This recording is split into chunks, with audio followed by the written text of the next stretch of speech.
Welcome back to the channel, guys. I'm now that we are in brand orbit, new video it on might be Starfield. wise to test Hopefully all you controls enjoy and this. systems So to without ensure further they ado, are let's not jump on the in. If verge you haven't of seen the first video, catastrophic there's a link failure. in the top right corner of this I can video step you to through the the entire playlist. process, So or go if check you're that out already and an enjoy. experienced pilot, just power up all the systems, and we'll be on our way. You can skip the ship tutorial by powering up all systems, including grav drive. Okay.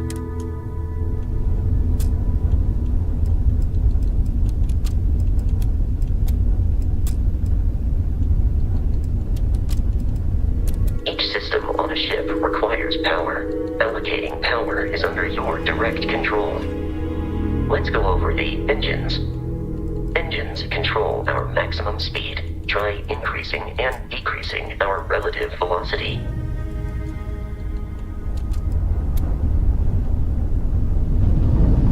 A ship's engine has a sweet spot for better handling during turns.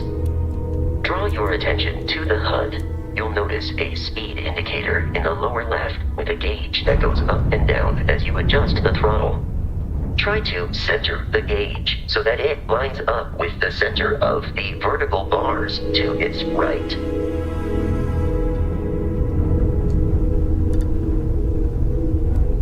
Boosts can be engaged for temporary bursts of speed.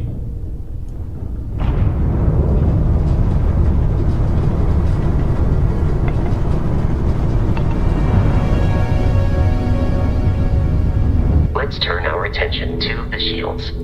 Try adjusting power to the shields. Notice more power increases their strength. Shields protect the ship from hull damage. Without a hull, will be vaporized. Shield health is displayed in the lower right. Hull damage is below it.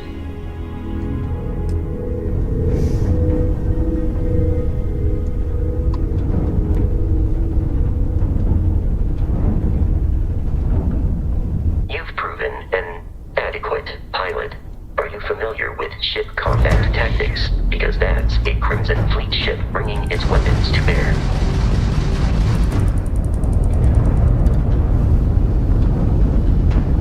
We will need to disable their shields. Laser-based weaponry is particularly effective.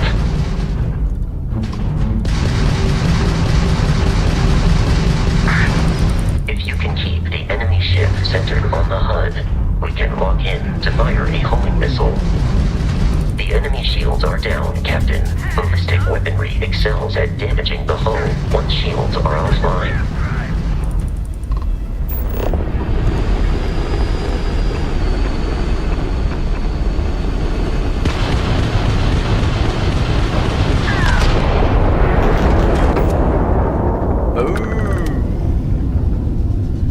Congratulations on surviving your first Starship assault, Captain. We should search the wreckage for spare parts and other salvage. You will need to fly close to it before we can access the remains.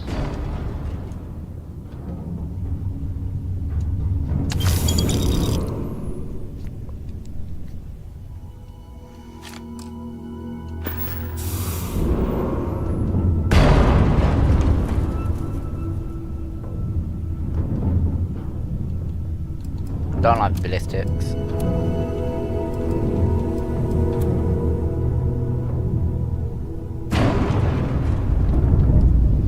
Two more Crimson Fleet ships are jumping into our location, Captain.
fleet, the odds of continual assault from their ships are high enough to jeopardize our mission.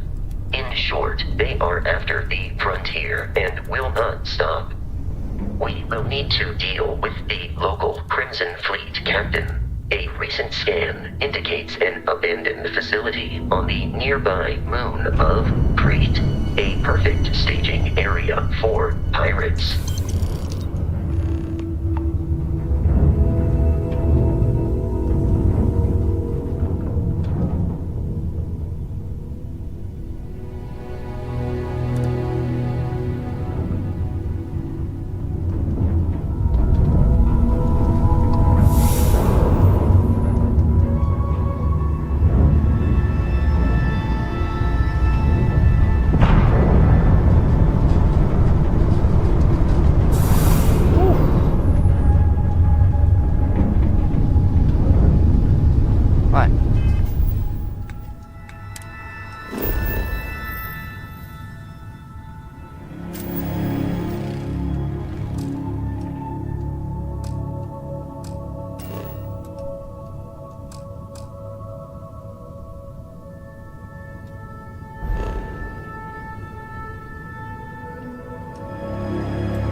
Facility with our Crimson Fleet captain is on the surface.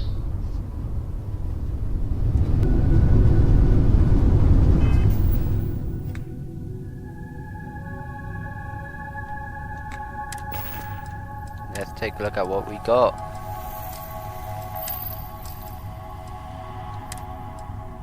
That would be nice to equip, but I don't have anything else to go with it.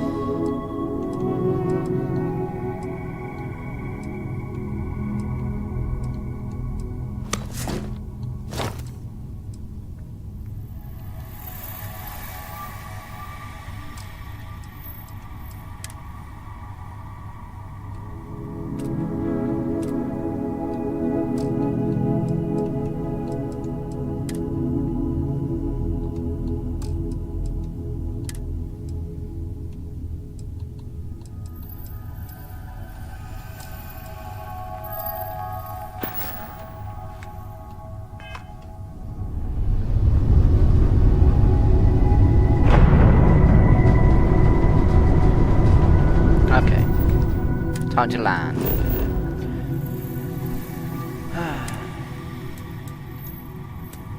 Land. Oh boy, let's go. Rayo, level 1. Oh my god. I'm going to spend so long playing this game. I'm actually loving it right now. First time landing. Oh my god. You from here on out, Captain.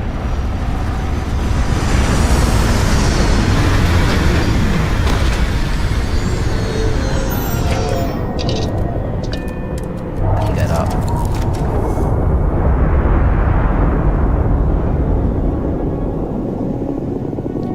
How tall, what's the way? I need to empty some shit.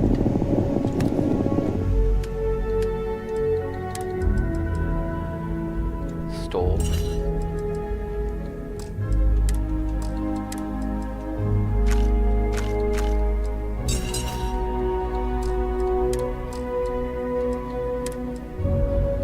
May as well keep that on me.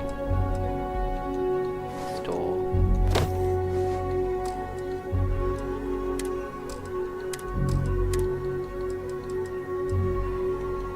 I may as well store all this shit as well. Oh, I just stored my digipics in it, didn't I? Oops.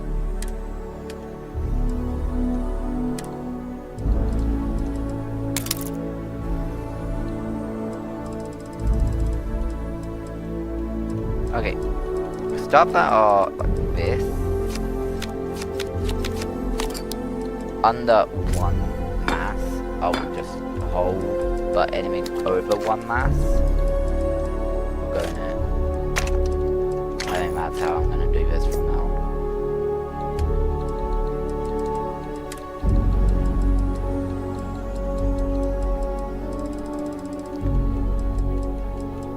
Like that, oh wow. Okay, I should be fine then.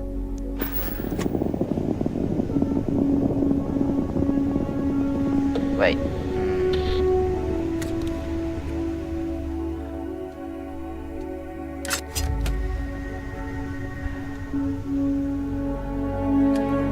Probably be easier to put it all in there.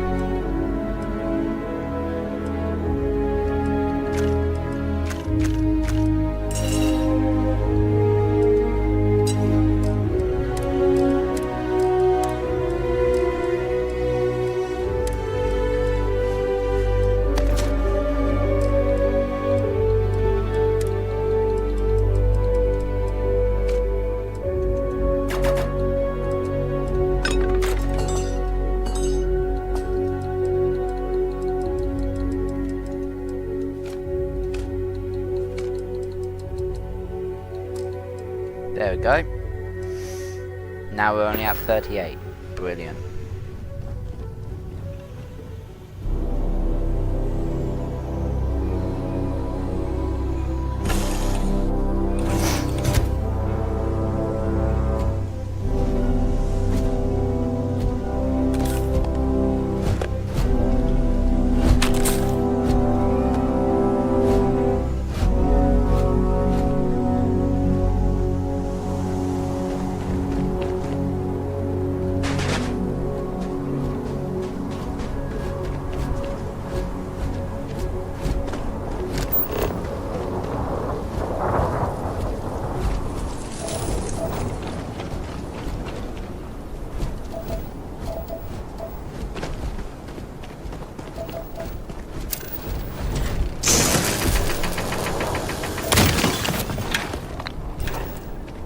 Let's go.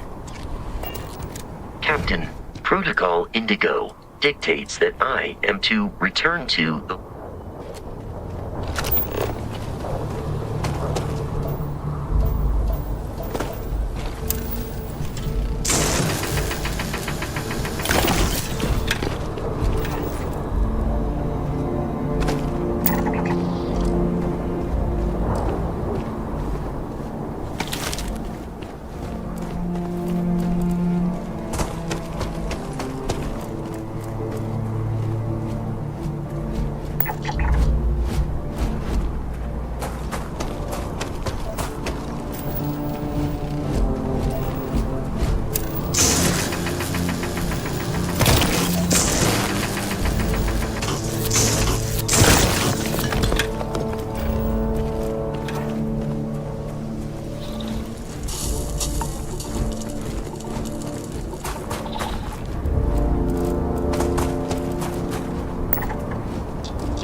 alien creatures are often unpredictable.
Scanners, the abandoned research facility is in this direction.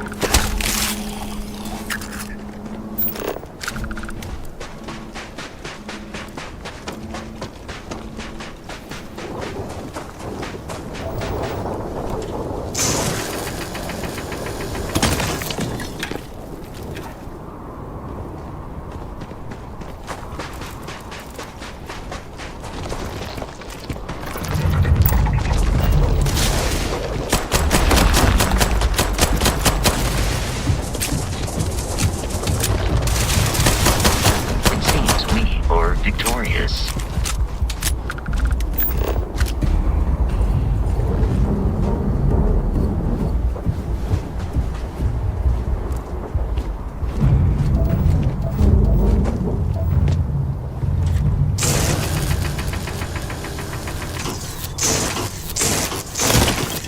I'm loving this game. It's everything I wish it was. I'm impressed. I really am impressed. I'm loving this.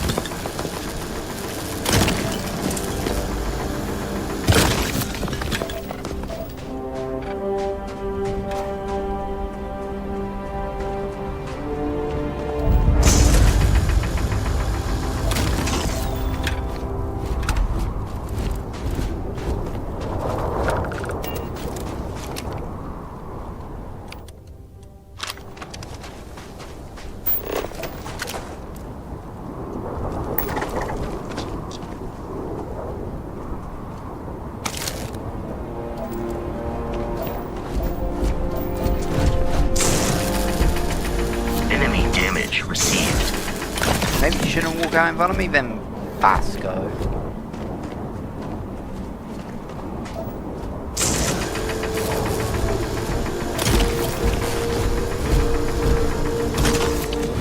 The Crimson Fleet is a confederation of smaller, independent pirate crews, all flying under the same banner.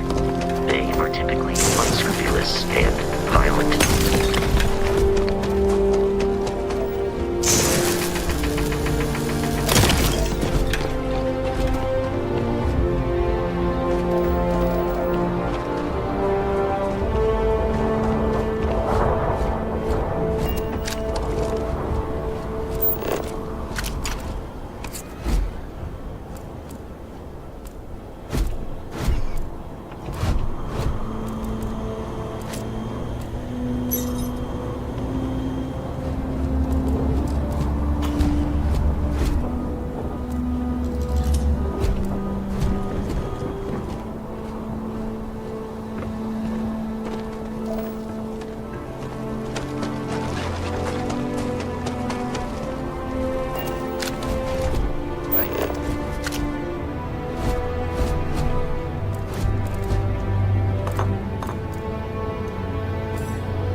do this.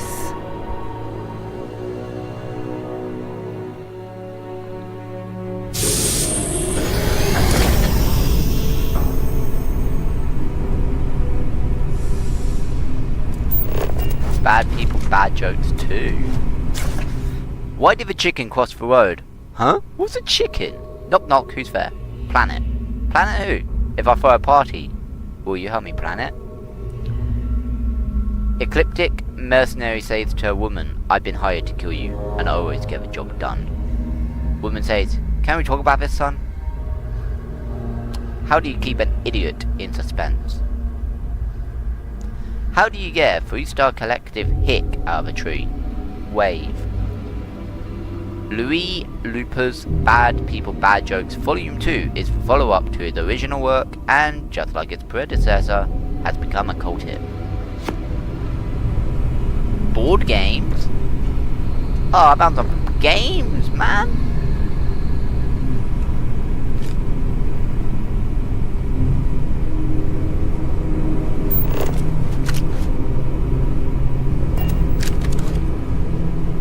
Found some games inside of a game. Truth is, what our scientists didn't know back then could fill volumes. The focus, of course, was on wormholes. And not only creating, but maintaining a stable and sustainable Einstein-Rosen bridge. That was the goal, the end point. No one had even considered that maybe that was just beginning. When we look at grav drive technology today, and the ease at which we fold space and travel light years in seconds, it's sometimes easy to forget the impossibility of what we've achieved. Dr. Josephine Inactu's seminal work continues for another 535 pages, and has become the most highly respected text on grav drives and grav jumping ever written. Pretty cool.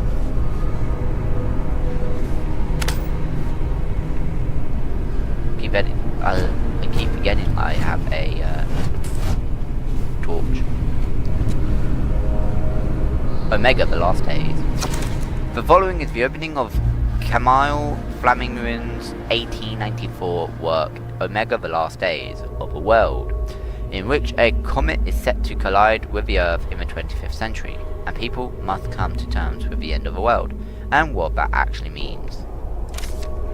If you want, you can read it for yourself. I will go slow. Pause the video now if you want to read. And pause it again if you want to read this page. Moving on. Found another tube.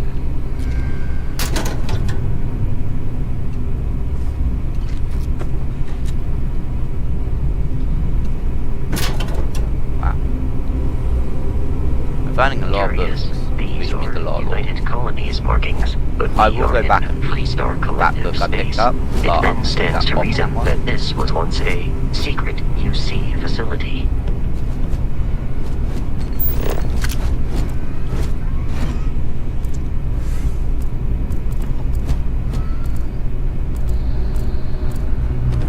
Just making sure I don't miss anything.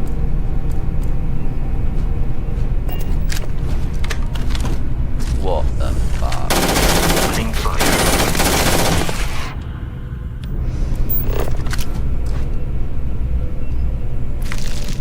Can't scan that.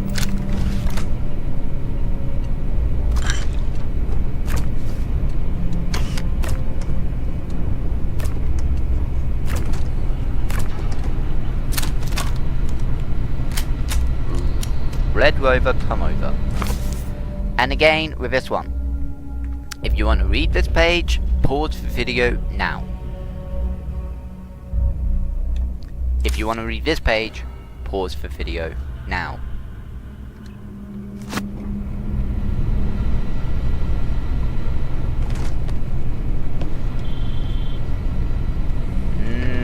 Cheese.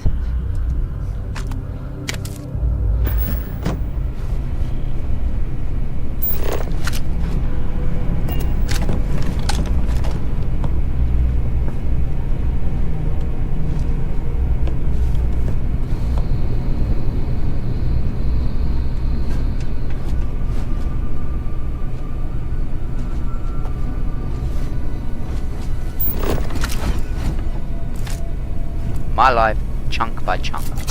My life, chunk by chunk. I was very young, only 7 years old when I realized humans are animals. Smart animals, sure, but still animals. You give us food, we'll eat it. We want it to taste good, and we want it to stop our hunger. Those two things, that's what's most important. After that, sure, some people want their food to be really healthy, as the experts say. And some want it to be pretty. But most people, they just want to cram something into their face, and that's when the concept of chunks was born. So begins the 120-page autobiography of Fred Blambart, founder of the Chunks food franchise. Cool. Getting some backstory on how the Chunks food was created. That's actually really cool. I like that.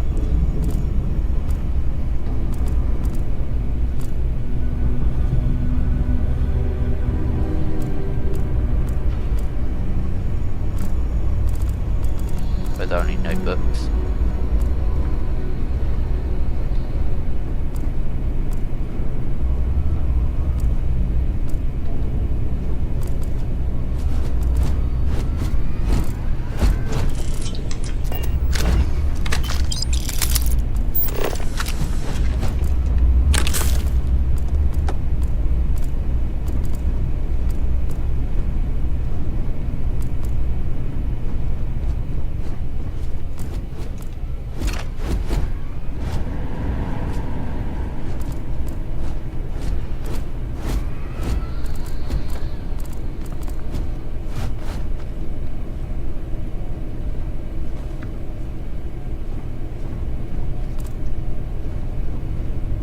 Oh, dead guy.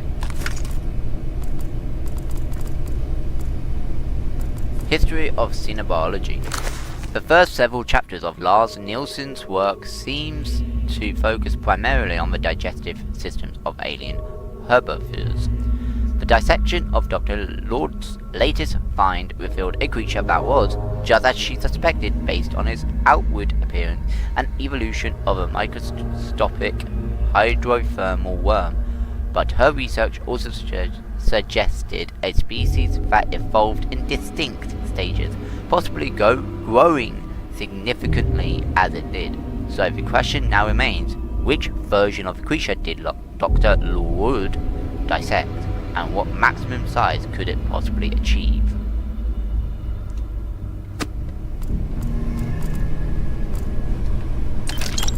Finding a lot of good stuff. I missed that. Give back.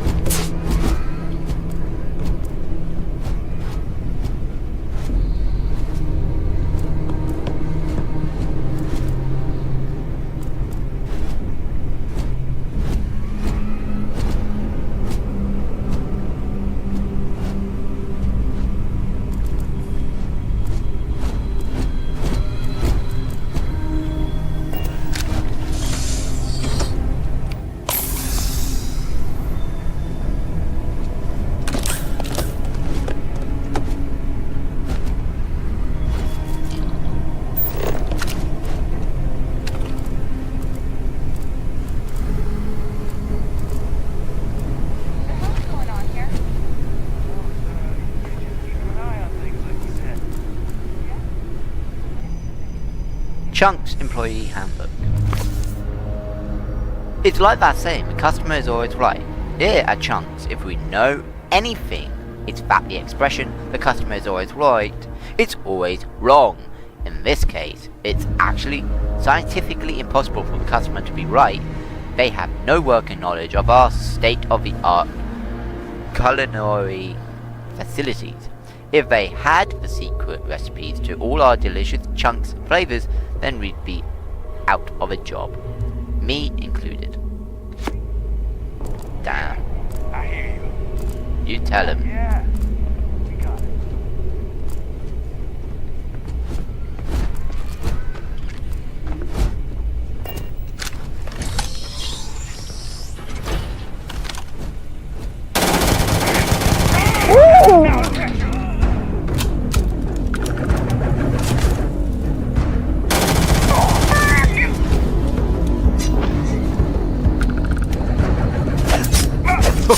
ha!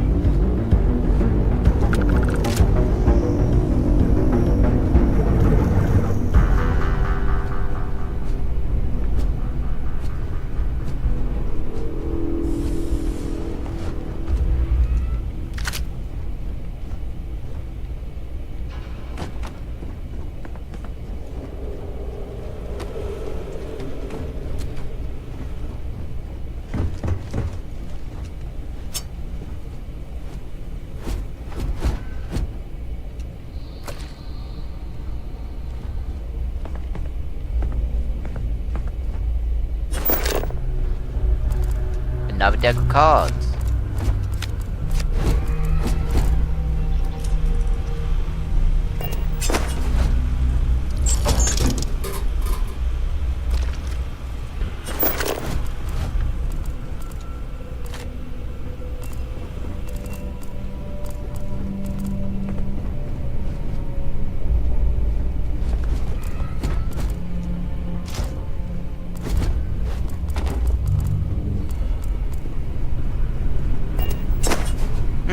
Toilet milk. The Pickwickens. The first day of light, which illuminates the gloom and converts it into a dazzling brilliancy, that obscurity in which the earlier history of the public career of the immortal Pickwick would appear to be involved, is derived from the perusal of the following entry in the Transactions of the Pickwick Club, which the editor of these papers feels the highest pleasure in laying before his readers as a proof of a careful attention, indefatigable assiduity. Sorry if I pronounced anything wrong, I'm terrible at reading. And nice discrimination with which his search among the multifarious documents confided to him has been conducted. Charles Dickens' first book about a man who establishes a society whose goal is to travel and research human life become a phenomenon that established the author as one of the best of his day. Very nice. Antibiotics. Very nice.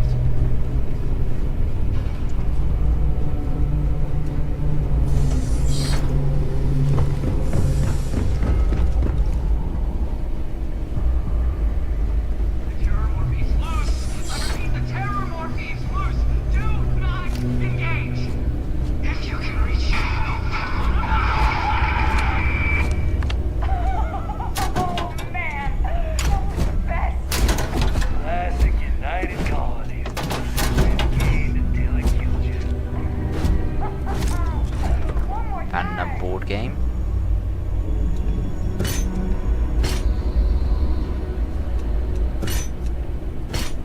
Yeah. I'm gonna give some of this to Fasco While now. I am programmed Let's trade for gear. I will keep your items safe, Captain. Yeah, I don't care about that.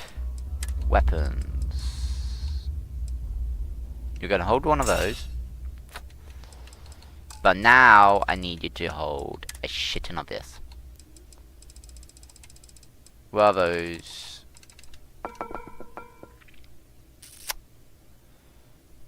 What else?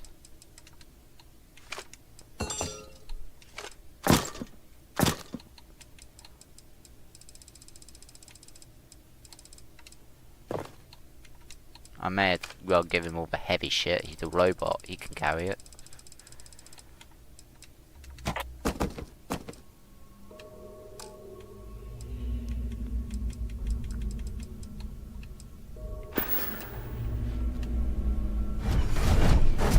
Right.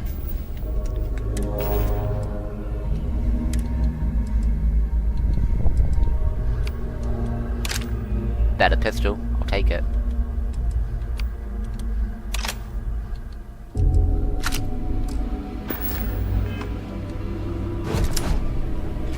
Another board game.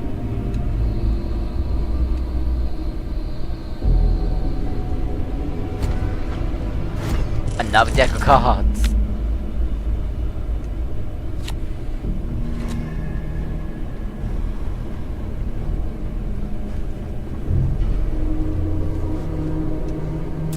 I found a safe. Digipix. Okay.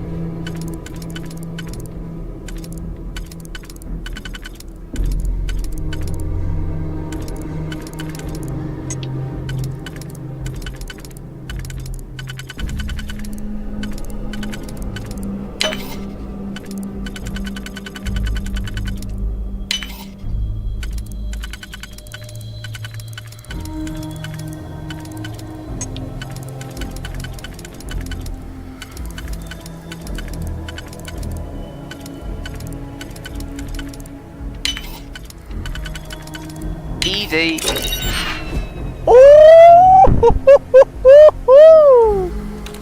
Hello, baby. Fucking hell.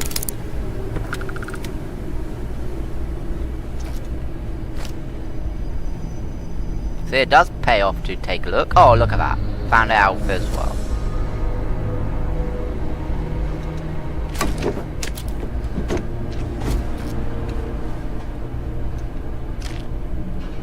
Oh, I found another outfit.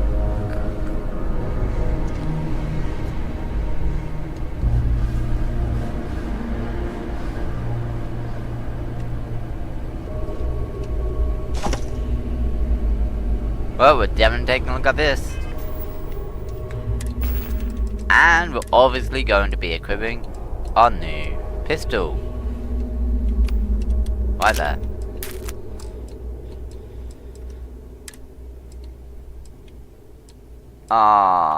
Okay. I was hoping it'd be something cool. Well, cooler, I should say. But it wasn't. So, whatever.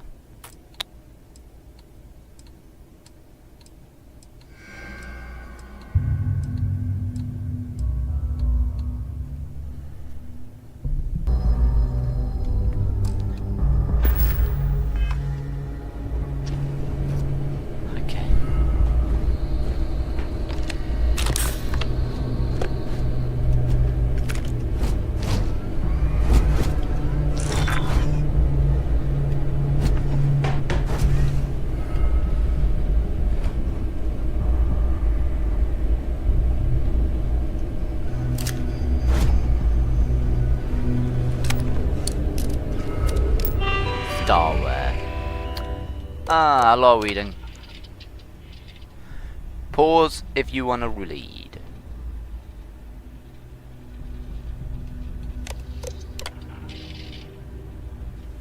And again.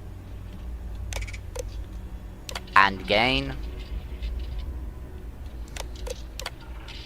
And again.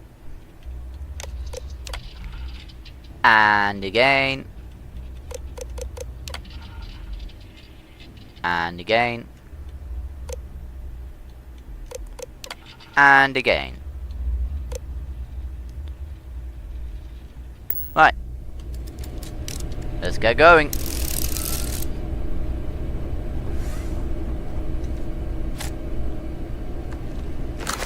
The crystal egg. There was, until a year ago, a little and very grimmy looking shop near 7 Dials, over which, in weather-worn yellow lettering, the name of Sea Cave Naturalist and Dealer in Antiquities was inscribed. The contents of its window were curiously variegated. They comprised some elephant tusks and an imperfect set of chessmen, beads, and weapons. A box of eyes, 2 skulls of tigers, and 1 human. Several moth-eaten stuffed monkeys, 1 holding a lamp, an old-fashioned cabinet, a fly-blown ostrich egg or so, some fishing tackle, and an extraordinarily dirty empty glass fish tank. There was also, at the moment the story begins, a mask of crystal, worked into the shape of an egg, and brilliantly polished. Frankenstein! Oh my god. To Mrs. Saville, England. St. Petersburg, December 11th, 17. You will rejoice to hear that no disaster has accompanied the commencement of an enterprise which you have regarded with such evil forebodings. I arrived here yesterday, and my first task is to assure my dear sister of my welfare, and increasingly confidence in the success of my undertaking. Mary Wollstonecraft Shelby's 1880 foundational science fiction work continues on, recounting the tale of Dr. Victor Frankenstein and his conciliations. The comet. Low on the horizon lay a long white star, mystic, wonderful, and from it fled upward to the pole like some wan bridal veil, a pale wide sheet of flame that lighted up all the world and dimmed the stars. In fascinated silence, the man gazed at the heavens and dropped his rockets to the floor. Memories of memories stirred to life in the dead recesses of his mind. The shackles seemed to rattle and fall from his soul. Up from the crass and crushing and cringing of his castle leaped the lone majesty of kings long dead. He arose within the shadows, tall, straight, and stern, with power in his eyes and ghostly scepters hovering to his grasp. How many more books can we find?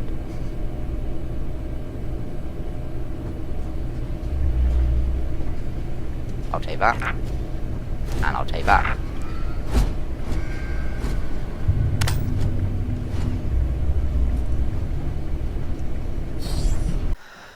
That's the end of this video. Hopefully you enjoyed. If you have and want to see more of Starfield, then please hit that like button, turn the notification bell, and join WolfbaneGame by hitting that subscribe, and I will see you in the next one. Until then, WolfbaneGaming, signing off.